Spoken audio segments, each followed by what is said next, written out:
First contact deception. Admiral Sarah Chen stood at the observation deck of Arcturus Station, Earth's most advanced space station, at least the one they allowed to be visible. Her dark eyes reflected the starlight as she watched the approaching Galactic Alliance diplomatic fleet. Their ships were elegant, all sweeping curves and gleaming metal, a stark contrast to the deliberately utilitarian design of human vessels. "Status report," she commanded, her voice calm despite the historic moment unfolding before them. Alliance fleet maintaining their approach vector. Lieutenant James Rodriguez reported from his console. "Our surface installations are running their civilian protocols perfectly. Deep scan deflectors are active. They're seeing exactly what we want them to see." For 300 years, humanity had prepared for this moment. Since detecting the first alien transmission, Earth had developed in secret, building their technology and defenses while maintaining the appearance of a newly spacefaring race. The Arcturus station itself was a masterpiece of deception. What appeared to be a simple research and diplomatic facility was actually one of humanity's most sophisticated command centers. "Ambassador Wright is ready in the reception chamber," Rodriguez added. "The Alliance representatives won't suspect a thing." Chen allowed herself a small smile. Marcus Wright wasn't just an ambassador. He was one of Earth's most brilliant military strategists, chosen specifically for his ability to appear completely non-threatening while gathering critical intelligence. The Alliance ships drew closer, their sensors sweeping Arcturus Station with what they thought were sophisticated scanning beams. They didn't detect the quantum arrays analyzing their every frequency, or the swarms of microscopic drones now attaching themselves to their hulls. Every moment of contact was another opportunity to learn about their potential allies or adversaries. "Incoming transmission from the Alliance flagship," Rodriguez announced. "They're requesting docking clearance." "Granted," Chen ordered. "And make sure our primitive defense grid puts on a good show of being impressed by their technology." The Alliance's diplomatic shuttle approached the station, passing through security measures that appeared far less sophisticated than they actually were. Earth had mastered the art of technological sandbagging, presenting systems that seemed appropriately advanced for a young spacefaring race while hiding their true capabilities. Ambassador Wright stood in the reception chamber, straightening his simple diplomatic uniform. Behind him, hidden panels concealed enough firepower to vaporize half the station if necessary. The chamber itself was a triumph of human engineering. Every surface, every decoration contained sophisticated scanning and defense systems disguised as ordinary materials. The Alliance delegation entered, led by High Commissioner Zarak, a tall, elegant being with iridescent scales and multiple arms. Their entourage included representatives from various member species, each one unknowingly providing valuable data to Earth's hidden sensors. "Welcome to Arcturus Station," Wright said warmly, extending his hand in what Earth's intelligence suggested was the Alliance's traditional greeting. "We are honored by your presence." "The honor is ours," Zarak replied, their translator perfectly conveying their measured tones. "It is always a joy to welcome new species into the galactic community." As pleasantries were exchanged, Earth's quantum computers were processing terabytes of data. Every movement, every word, every piece of technology the aliens carried was being analyzed and compared against centuries of collected intelligence. "Your achievement of faster-than-light travel is impressive," one of the Alliance scientists noted, examining the station's visible technology with poorly concealed condescension. "Though your methods seem unconventional." "We are a young race," Wright replied with carefully crafted humility. "We have much to learn from the Alliance's wisdom." In her command center, Admiral Chen watched the interaction with satisfaction. The Alliance was following the exact pattern Earth's psychologists had predicted, patronizing but peaceful, eager to guide what they saw as a primitive species into their carefully controlled galactic order. They didn't realize that humanity had spent centuries studying their civilization, their technology, their weaknesses. Every transmission they had ever sent, every ship that had passed near Sol's system, Every piece of debris that had drifted into human space, all of it had been collected, analyzed, and used to build Earth's hidden strength. The tour of Arcturus Station proceeded exactly as planned. The Alliance representatives saw what they expected to see, a functional but unsophisticated facility, staffed by eager but inexperienced humans. They didn't notice how their own technology was being scanned down to the quantum level, or how their casual conversations were being analyzed by AI systems far more advanced than anything they suspected humans possessed. "Your people seem very peaceful," Zarek observed, watching station personnel go about their apparently mundane duties. "We believe in the power of diplomacy and cooperation," Wright responded, not technically lying. Earth did believe in diplomacy. They just also believed in being able to back it up with overwhelming force if necessary. As the tour concluded, the Alliance delegation returned to their shuttle, satisfied that they had encountered another typical young species in need of their guidance. They didn't realize they had just walked through one of the most sophisticated intelligence-gathering operations ever conceived. "Delegation is departing," Rodriguez reported. "All data collection systems performed perfectly. We've gathered more information about Alliance technology in the last 3 hours than we had in the previous decade of long-range observation." Admiral Chen nodded, watching the Alliance ships disappear into FTL. "Send everything to Central Command. And make sure our visible development continues to progress at exactly the rate they expect. We don't want them getting suspicious." In the coming months, Earth would play its role perfectly, the eager student of Alliance technology, the grateful recipient of their guidance. All while their real ships, their real weapons, their real capabilities remained hidden in dimensional pockets and behind quantum veils, growing stronger with every piece of intelligence gathered. The day would come when humanity would need to reveal their true strength.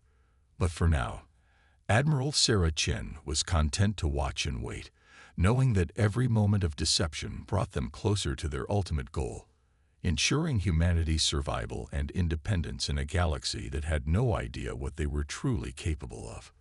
"Begin Phase 2, she ordered, her voice carrying the weight of centuries of preparation. "It's time to let them think they're teaching us about basic planetary defense systems."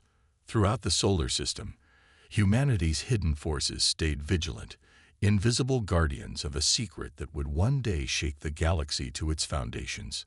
The greatest deception in human history had begun, and the Galactic Alliance had no idea they weren't the teachers in this exchange. They were the unwitting students.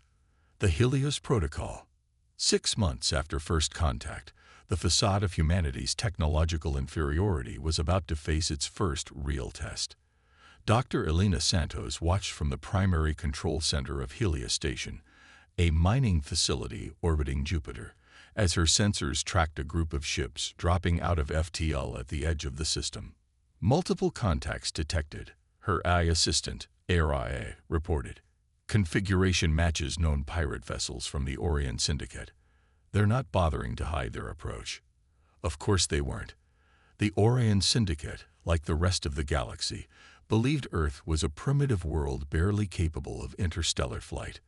Their intelligence suggested humans had only basic defensive capabilities, making their outer system installations perfect targets for raid.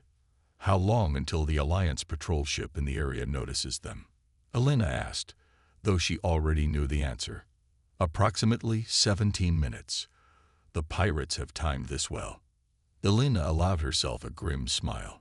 The Alliance insisted on protecting new species with regular patrols, but their response times were deliberately slow.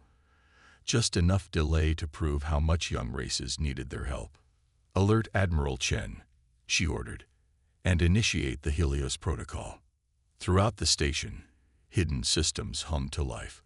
What appeared to be simple mining equipment began transforming, revealing their true nature. The station's ore processing arrays rotated, their crystalline structures aligning to form something very different from mining equipment. "Pirates entering weapons range in 3 minutes, ARIA reported. They're broadcasting the standard demands. Surrender the station and its resources, or they'll breach the hull." Elena opened a channel to the approaching vessels. Orion vessels, this is Helios Station. We are a civilian mining facility. Please be advised that we have contacted Alliance authorities. She made sure to let a tremor of fear enter her voice. The response came quickly, translated from the pirate's native tongue. Surrender now and your deaths will be quick. Resist, and we'll space your entire crew before taking what we want. Elena nodded to herself. Everything was proceeding exactly as simulated. Very well, she transmitted. Opening docking bay 3. Please, please don't hurt anyone. The pirate fleet moved closer, their weapons charged, but not expecting any resistance. They didn't notice the quantum field building around the station, or the way Jupiter's magnetic field was being subtly manipulated. Helios protocol at full charge, Araya announced. All systems ready. Elena's demeanor changed completely, her fake fear vanishing. Execute. The space around Helios Station erupted with energy. The quantum field collapsed inward, creating a localized space-time distortion that trapped the pirate ships in a temporal bubble. What they thought were simple mining arrays revealed themselves as advanced weapon platforms, each capable of overwhelming the defenses of ships far more sophisticated than these raiders. Target their weapons and engines only, Elena ordered. Let's show them what a primitive mining station can do. Beams of concentrated energy lanced out, cutting through the pirates' shields as if they weren't there. Their weapon systems overloaded and their engines died, leaving them floating helplessly in space. The entire engagement lasted less than 30 seconds. In her command center on Earth, Admiral Chen watched the data feeds with satisfaction. Right on schedule. How long until the Alliance patrol arrives? 4 minutes, her tactical officer reported. Perfect timing for them to see exactly what we want them to see. The Alliance cruiser dropped out of FTL just as Helios Station was finishing its transformation back to its mining facility appearance. They found a scene carefully crafted to tell a specific story. A human station that had gotten in a lucky shot with modified mining equipment, disabling the pirate vessels through what would appear to be desperate improvisation, rather than carefully planned strategy. Remarkable, the Alliance captain transmitted after surveying the scene. Your people showed impressive resourcefulness, converting mining equipment into defensive weapons so quickly. We got lucky, Elena responded, letting relief color her voice. If you hadn't been patrolling nearby. She let the sentence trail off. The Alliance took custody of the pirates, praising humanity's innovative thinking, while privately noting that they'd need to accelerate their plans to integrate Earth into their defense network, exactly as planned. Later, in a secure conference room deep beneath the lunar surface, Earth's military leadership reviewed the engagement. The Helios protocol performed perfectly, Elena reported. The pirates never knew what hit them, and the Alliance saw exactly what we wanted them to see. A primitive race showing just enough potential to be interesting, but not enough to be threatening. Admiral Chen nodded. And our real defensive capabilities? Still completely hidden. The pirates' scans were thoroughly spoofed, and the Alliance analysts will be too busy admiring our creative use of mining technology to look deeper. Good. Chen pulled up a holographic display showing the positions of Earth's actual defense grid, a network of quantum-shifted platforms and hidden battleships that made the revealed defenses look like children's toys. Because the next test won't be from simple pirates. The Drachnid Empire's scouts have been probing our borders. Elena studied the display, noting the patterns of seemingly random sensor ghosts that indicated cloaked Drachnid vessels testing Earth's perimeter. They're not going to wait for the Alliance's permission, are they? No, Chen confirmed. Which means we may need to reveal more of our capabilities sooner than planned. Authorize full deployment of the Titan units. It's time to show the galaxy that humanity's technology isn't just repurposed mining equipment. Throughout the solar system, hidden shipyards and weapon platforms continued their work, preparing for the day when humanity would need to drop its mask completely. The Helios Protocol had been just the first step, a carefully measured revelation of a fraction of their true strength. The real test would come when the Drachnids made their move, never suspecting that their intended prey had been anticipating their attack for centuries. Humanity's greatest weapons remained hidden, waiting for the moment when they would teach the galaxy why underestimating Earth was the last mistake any species would ever make. Project Titan Unleashed. Commander Marcus Zhang stood inside the control center of Titan Base, deep within Mars' Valles Marineris. The massive underground facility stretched for kilometers through the red planet's crust, hidden from prying eyes by quantum camouflage and geological interference. Above, the Drachnid Empire's invasion fleet was about to learn that Earth's defenses went far beyond converted mining equipment. Drachnid fleet has breached the Jupiter defense line, reported Captain Maya Patel, her hands dancing over holographic controls. Alliance peacekeepers are withdrawing, claiming they don't have the forces to intervene. Zhang nodded grimly. The Alliance's retreat was expected. They had a long history of abandoning primitive worlds to the Drachnids, only to sweep in afterward as saviors offering protection through full military integration. But humanity had spent too long preparing to accept anyone's protection but their own. All Titan units report ready, Maya continued. Just waiting for your command. The commander took a moment to study the tactical display. The Drachnid fleet was impressive. Over 200 warships arranged in their species' signature hunting formation. Their reptilian nature showed in their tactics, always seeking to overwhelm their prey with overwhelming force. Open a channel to the Drachnid command ship, Zhang ordered. Let's give them one chance to reconsider. The main screen flickered to life, showing the scared face of Fleet Lord Crick, his scales darkened with age and battle experience. Your attempts at negotiation are pointless, humans. We've seen your technology level. Surrender now, and we'll only take half your population as slaves. Zhang allowed himself a small smile. I'm afraid we'll have to decline. But I should warn you, you haven't seen our real technology yet. The Drachnid leader laughed, a harsh sound like grinding stones. Your mining station tricks won't work on us. We've analyzed your capabilities thoroughly. You're barely past basic space flight. You analyzed what we wanted you to see, Zhang replied calmly. Allow me to introduce you to Project Titan. He nodded to Maya, who entered a complex series of commands. Throughout the Martian underground, massive doors began to open. From deep within the planet's crust, humanity's hidden guardians emerged. The Drachnid tactical officers stared in shock as their sensors detected something impossible. Massive humanoid shapes rising from the Martian surface. Each stood over 100 meters tall, their armor made of materials that shouldn't exist according to known science. Impossible, Crick hissed. Combat walkers of that size cannot function under their own weight. The technology doesn't exist. Correction, Zhang replied. The technology wasn't supposed to exist. Titan units, demonstrate. The massive machines moved with impossible grace, their quantum-enhanced joints and artificial muscles, allowing them to defy physics as understood by the rest of the galaxy. Each Titan carried enough firepower to level a city, their weapons systems centuries ahead of anything the Drachnids had seen. All units engage according to Protocol Omega, Zhang commanded. Minimal casualties, maximum impact. The Titans launched into action, their movements coordinated by AI systems far beyond anything the galaxy thought humans capable of creating.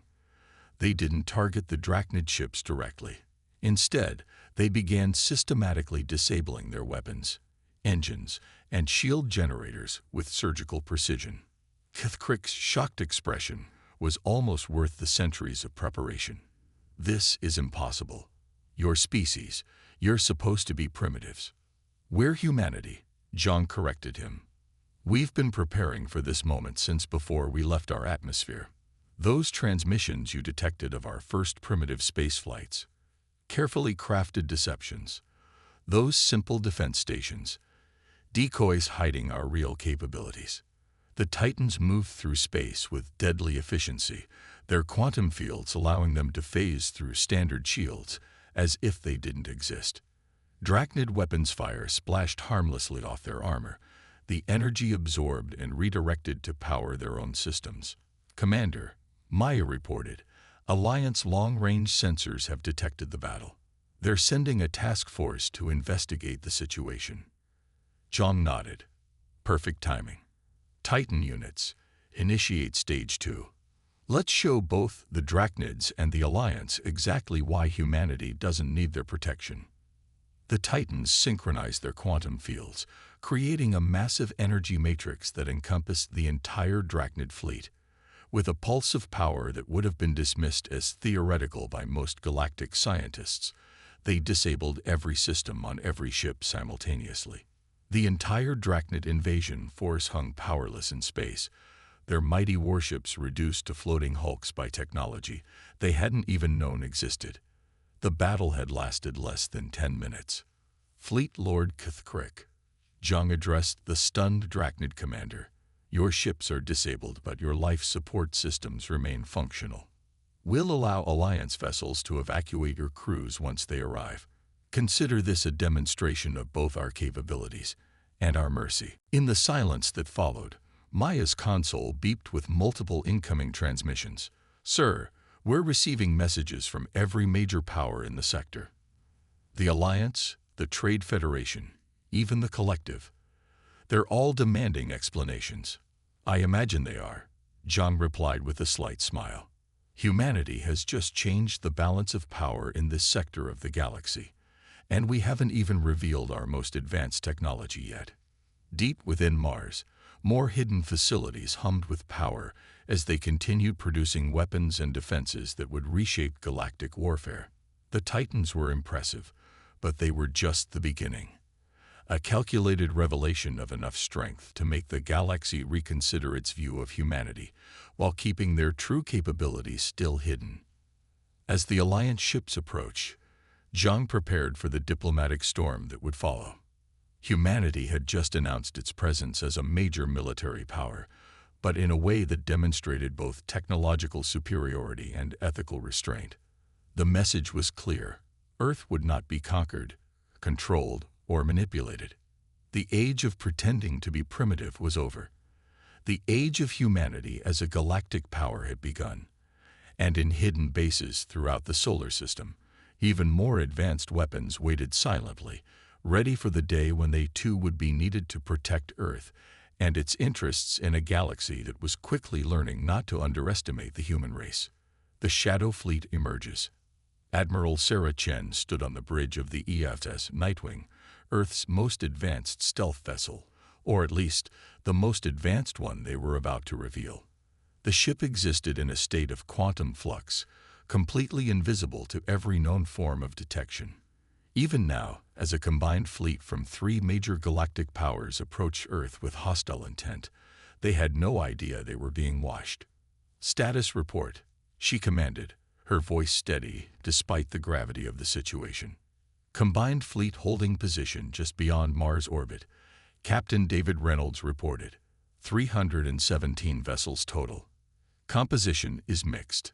Alliance warships, Drachnid dreadnoughts, and collective high ships. The galaxy had not taken the revelation of the Titan units well. The demonstration of technology that shouldn't exist had frightened the major powers into an unprecedented alliance. Their mission: to contain the human threat before Earth could upset the careful balance of galactic power. "They still haven't detected any of our ships?" Chen asked, though she already knew the answer. "No, Admiral. The Shadow Fleet remains completely invisible to their sensors. They're still focused on the defensive installations we let them see." Chen allowed herself a small smile. After the Titan incident, Earth had apparently rushed to construct a series of obvious defensive platforms around their major colonies. The platforms were impressive by galactic standards, but they were essentially elaborate decoys. "Incoming transmission from the Alliance flagship," Reynolds announced. "They're making their demands." The main screen flickered to life, showing a council of representatives from each major power.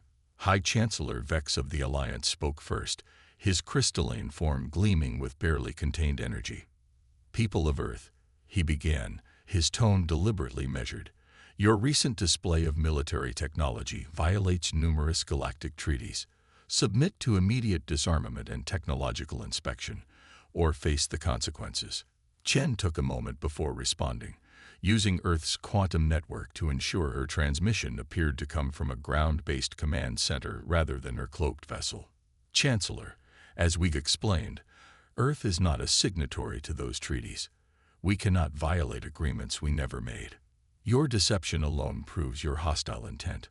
Warlord Kethkrick of the Drachnid Empire snarled, still smarting from his recent defeat. Surrender now, or we will reduce your worlds to ash. Chen's expression remained neutral. We urge you to reconsider this course of action. The technology you've seen so far represents only a fraction of our capabilities. More lies. The collective queen chittered through her translator. Our scans show your defensive capabilities clearly. You cannot hope to resist our combined might. Those scans show what we want them to show, Chen replied calmly. Allow me to demonstrate why challenging Earth would be a mistake. She switched to a secure channel. All Shadow Fleet vessels, execute Operation Revelation. Throughout the solar system, space itself seemed to ripple. Hundreds of ships began to phase into normal space, their quantum stealth systems deactivating in a carefully choreographed sequence. The Nightwing decloaked last, directly behind the enemy fleet's command ships. The combined fleet sensors suddenly exploded with contacts as humanity's true naval power revealed itself. For every enemy vessel, there were 2 human ships. Each one represented technology centuries beyond what Earth had previously shown, their very existence defying what the galaxy thought possible. By the eternal stars, Vex whispered, his crystalline form clouding with fear. How long? How long have these ships been here? Since before you entered the system, Chen replied. Since before you even knew Earth existed. We've been building this fleet for centuries, preparing for the day when the galaxy would try to force its will upon us. The Shadow Fleet moved with perfect coordination, their positions calculated to demonstrate both overwhelming force and strategic brilliance. Each enemy vessel found itself targeted by multiple human ships, their advanced targeting systems capable of disabling any resistance before it could begin. Impossible, Kethkrick growled. No cloaking technology could hide an entire fleet. Our sensors would have detected something. Your sensors detect what they expect to detect, Chen explained. We learned that from studying your civilizations. You all became so convinced of your technological superiority that you stopped looking for alternatives, for different paths of development. The human ships began powering up their weapon systems, not the standard energy weapons the galaxy was familiar with, but technologies that operated on principles most races hadn't even theorized yet. These vessels represent our third-tier technology, Chen continued, letting that sink in. Not our most advanced ships, not our most powerful weapons.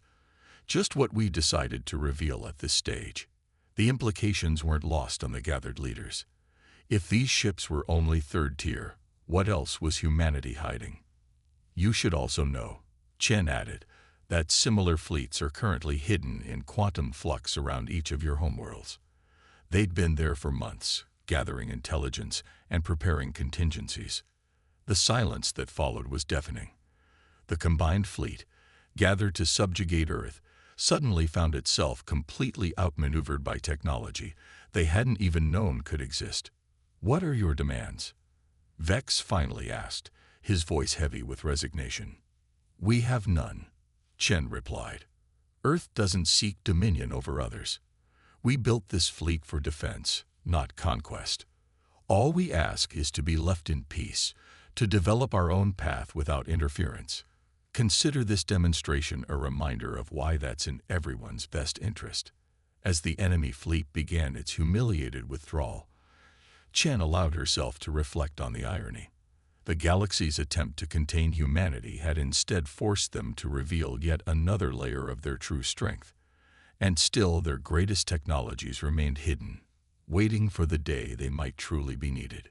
Send word to all Shadow Fleet vessels, she ordered. Return to quantum flux. Let the galaxy think about what they've seen today, and wonder what else we might be hiding. The human ships began to fade from view. their quantum stealth systems re-engaging. Soon, space appeared empty once again. But now the galaxy knew that appearance meant nothing. Humanity had changed the rules of warfare forever, and they still hadn't shown their full hand. In hidden shipyards throughout the solar system, construction continued on vessels that would make even the Shadow Fleet look primitive.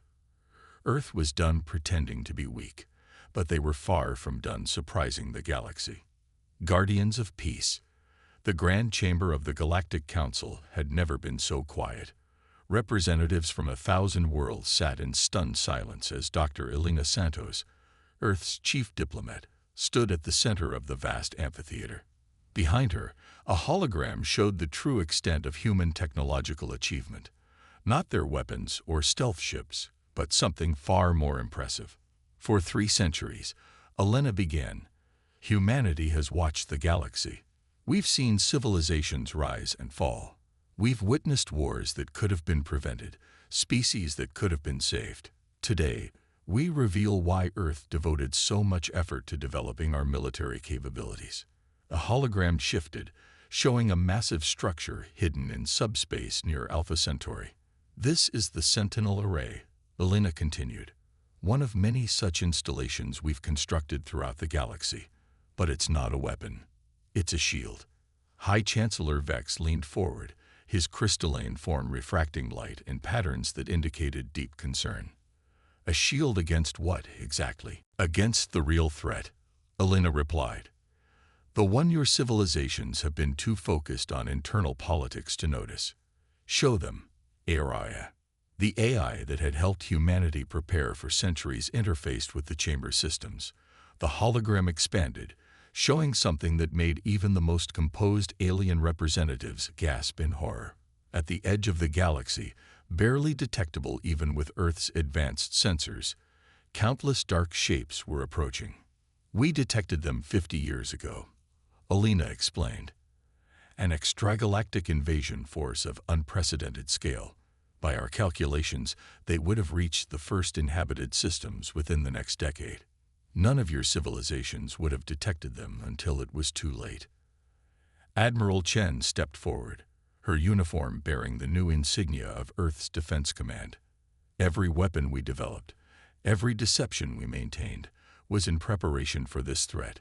The Titan units, the Shadow Fleet, even our quantum technology, all designed not just to protect Earth, but to protect all sentient life in the galaxy. The chamber erupted in a chaos of questions and accusations. Elena waited patiently until order was restored. We understand your anger at our deceptions, but ask yourselves, would you have believed us? Would you have united to face this threat if we had simply told you about it? Fleet Lord Kithkrick, who had recently faced Earth's power firsthand, spoke up. Why reveal this now? Why not maintain your deception until the threat arrived? Because we can't face this alone, Chen replied. Earth's technology and preparations give us an advantage, but this enemy outnumbers us by orders of magnitude. We need the galaxy united, working together, combining our different perspectives and technologies. The hologram shifted again, showing details of the Sentinel Array's true purpose. It wasn't just a defensive installation. It was a massive technological archive, containing the sum of human scientific achievement. We offer this knowledge freely, Elena announced. All of our advances, all of our discoveries.